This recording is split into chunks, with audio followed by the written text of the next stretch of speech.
नमस्कार दोस्तों, मैं डॉक्टर मनीष। आज हम बात कर रहे हैं कि त्वचा में शुगर की या मधुमेह की बीमारी की क्या असर आ सकते हैं। सबसे ज़्यादा जो हमें देखने के लिए मिलता है जब लंबे समय की शुगर की बीमारी होती है।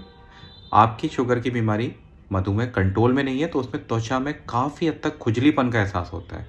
उसका मुख्य कारण क्योंकि लंबे समय की शुगर की बीमारी में त्वचा अपना पानी काफ़ी हद तक कम कर देती है और वो काफ़ी हद तक रूखी हो जाती है, जिसके कारण उसमें काफ़ी हद तक खुजली होने लगती है और खुजाने के बाद कई बार उसमें खून आ जाता है।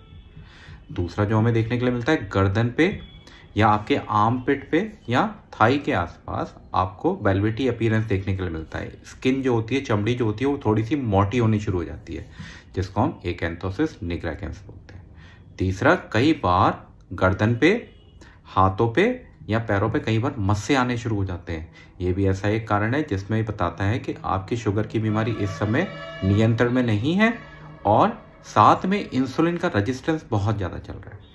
कई बार पैर के निचले हिस्से पे आपने कई बार देखा होगा काले या हल्के ब्राउन कलर के छोटे छोटे से गोल तरह के स्पॉट्स आने शुरू हो जाते हैं, जिसको हम डायबिटीज डर्मेटोपैथी बोलते हैं। ये लंबे समय तक मधुमेह की बीमारी कंट्रोल ना होने के कारण आते हैं। कई बार शुगर के मरीजों में ट्राइग्लिसराइड की मात्रा बढ़ जाने के कारण शरीर में अलग अलग जगह लाल लाल से उभरापन आ जाता है, जिसको इरेप्टिव जेंथेलिसीमिया बोला गया है। और कई बार आपने देखा ही होगा, कई डायबिटिक या मधुमेह पेशेंट जितने भी हमारे पास आते हैं उनके पलकों के ऊपर येलो येलो जैसे कलर के स्पॉट्स देखने के लिए मिलते हैं, जिसे जेंथेलिसीमिया बोला गया है। ये मुख्यतः शुगर की बीमारी अनियंत्रण या कंट्रोल में आने के ना कारण होता है। कई बार आपकी चमड़ी काफ़ी हद तक मोटी हो जाती है, खासकर खुजाने के बाद या शुगर की बीमारी नियंत्रण ना करने के बाद। इसको स्क्लेरोडर्मा भी बोला गया है।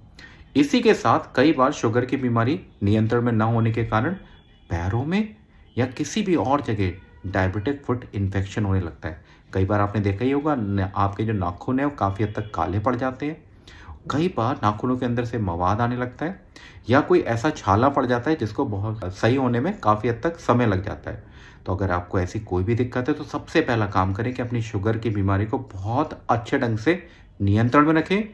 कोशिश करें अपनी नज़दीकी एंडोक्रिनोलॉजिस्ट से एक बार संपर्क करें, साथ में एक डर्मेटोलॉजिस्ट की ओपिनियन जरूर लें। तो दोस्तों, आज के लिए इतना ही, फिर मिलते हैं दोबारा। जब तक के लिए बहुत बहुत नमस्कार।